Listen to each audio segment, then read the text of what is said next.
Whether you are a seasoned work-from-home employee or it became your new way of life during the pandemic, boundaries have become significantly more important. How can you create boundaries around work when it's in such close proximity to home? How do you shut it off when it's right there?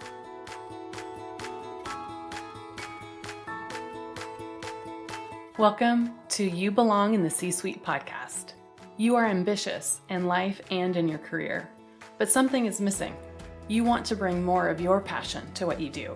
Because let's be honest, you pour a ton into your work, and it needs to mean more. I'm your host, Laura Eigel.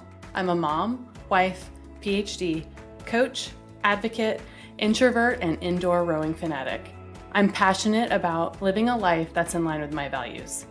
We'll give you the actionable tips and tools you need to lead with your values, make a difference, and have career success. The world needs more diversity and authenticity in the top jobs at organizations. Your leadership belongs there. You belong in the C-Suite.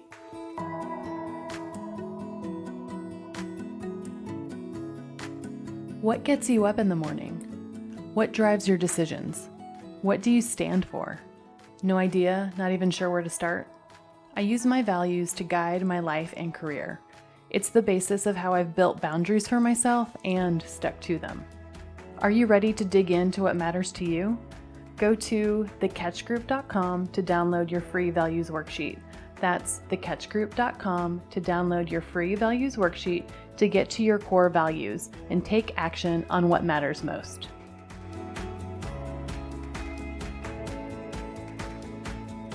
Welcome to this week's episode of the You Belong in the C-Suite podcast.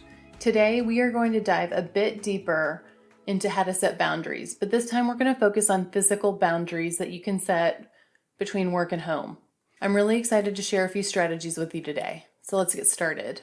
A Wall Street Journal article from 2020 describes that with no commute, Americans worked longer hours during the pandemic. Many employees traded in their seat on a train or their cars for longer hours at their uncomfortable seat in their makeshift work-from-home desks. What was supposed to be temporary ended up being much more permanent. Some are now returning to the office with strict pandemic standards and protocols in place, while other companies have realized the benefit of working from home for their companies to reduce cost and to provide more flexibility to employees in a still very changing world. Whether you are a seasoned work-from-home employee or it became your new way of life during the pandemic, boundaries have become significantly more important. How can you create boundaries around work when it's in such close proximity to home? How do you shut it off when it's right there? I find that if my boundaries are tied to my values, then I'm more likely to follow my boundaries. It puts a reason behind it and accountability to prioritize it because it's something that's super important to me. First and foremost, I want to make one thing clear. I'm not talking about work-life balance. There is no such thing as work-life balance. I think that's a myth, especially now. I'm not going to pretend that there's a place for a conversation about that right now. Right now, I think people are still trying to survive. Working from home, virtual school, the stress of not being able to see their loved ones. We have vaccines around the corner, but right now, we're still working from home, a lot of us. And I think it's really important to acknowledge that.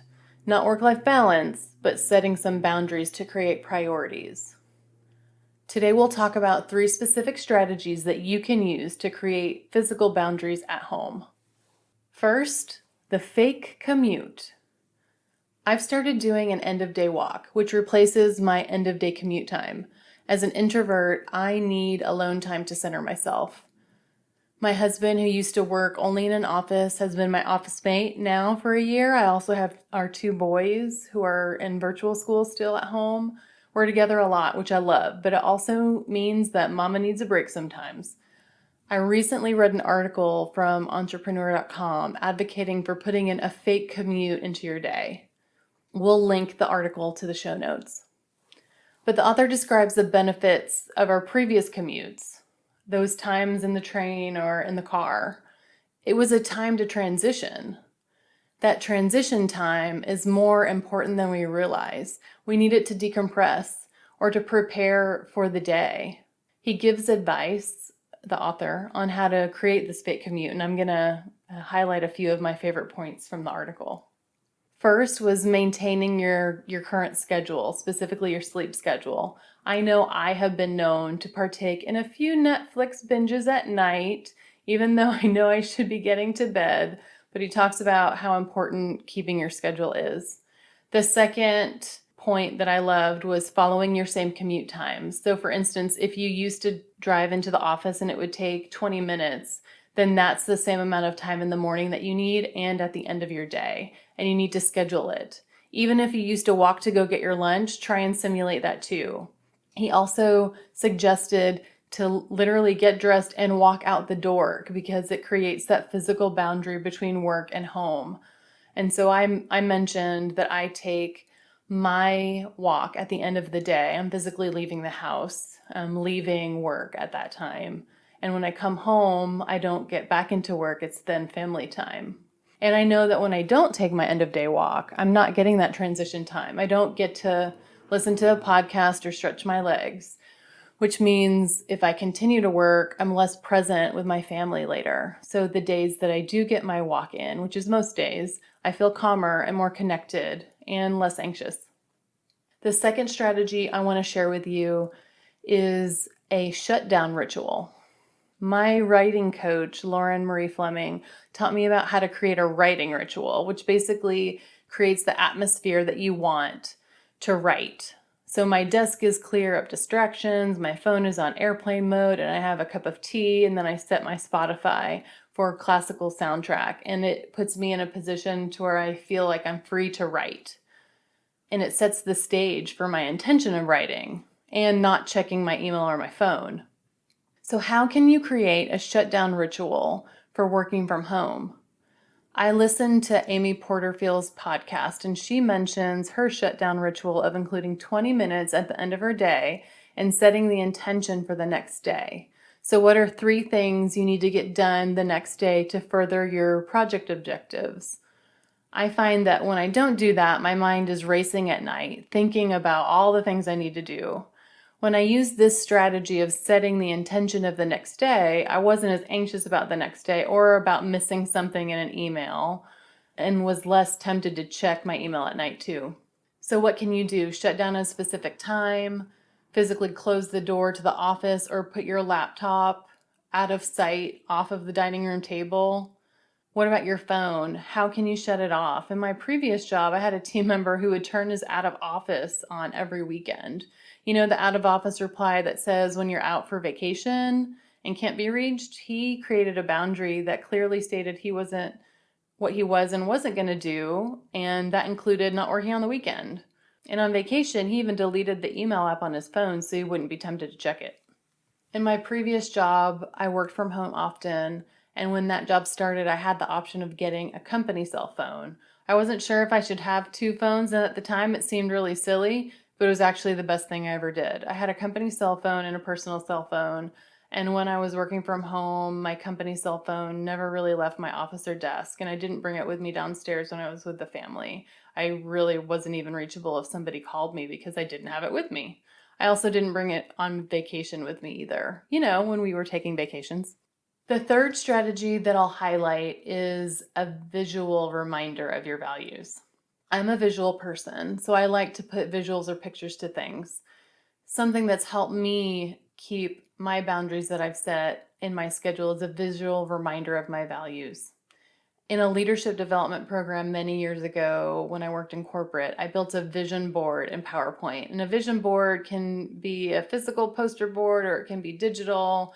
I built mine in PowerPoint using Google Images, but it's basically a reflective exercise of who you are and who you want to aspire to be in the future. The idea being that if you see the things that you want in the future, then in the present you can focus on the things that will get you there to that future sooner, almost like manifesting it. In my vision board, after taking a step back, I realized I was really visualizing my values within the board. So it was a values vision board. For my family, I had put in a picture of our family after we had finished a fundraising walk for heart health. For my value of growth and development, I had chosen to put on the vision board that represented things like coaching and one of my favorite coaching questions, which is, what is the problem to solve? For my value of balance, I put in a picture of an indoor rowing machine because that's how I get the balance and stress relief for myself through my workouts. And for my value of advocacy, I put in words and pictures that depicted equity and active listening. I used this PowerPoint page, my values vision board, in a number of ways. In the past, I've brought it to an interview before to describe my leadership style and what's important to me. I've used it in one-on-ones with new people on my team, and right now I have it hanging in my home office as a visual reminder of what's important. And the more I use it in the past, the more questions I got about it. I've had other people on my team come into meetings with something similar to spur conversation and connection. But for me, it's a physical representation of my values that I can see, a visual reminder of my value of balance, so I stay accountable to my workout, a visual reminder of my family, so I make sure I'm my best self by taking that end of day walk. Remember, it's a balancing act, not a balance. We are more exhausted than we've ever been because, it doesn't feel like anything's ever turned off. And after multiple months of this, we need to create more strict boundaries even more than ever. So my challenge to you is, which one of these strategies are you going to try? I challenge you to pick one and try it for a week. Are you going to try the fake commute? Maybe put in a shutdown ritual, or even build a visual reminder of your values in a values vision board? How might it help you? How can this bring you closer to your values and your priorities? That wraps up today's episode. Thank you for being part of this community. And remember, you belong here. You belong in the C-suite.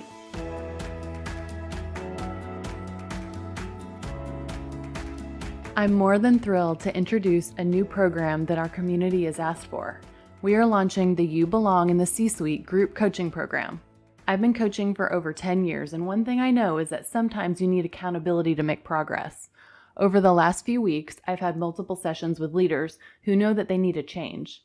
They put so much into their work every day, but they aren't fulfilled.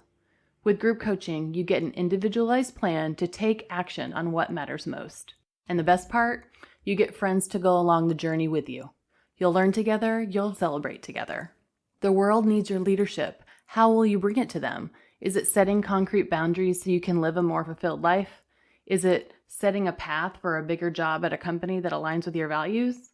Learn more at thecatchgroup.com to apply to You Belong in the C-Suite group coaching program. The world needs more diversity and authenticity. Your leadership belongs there.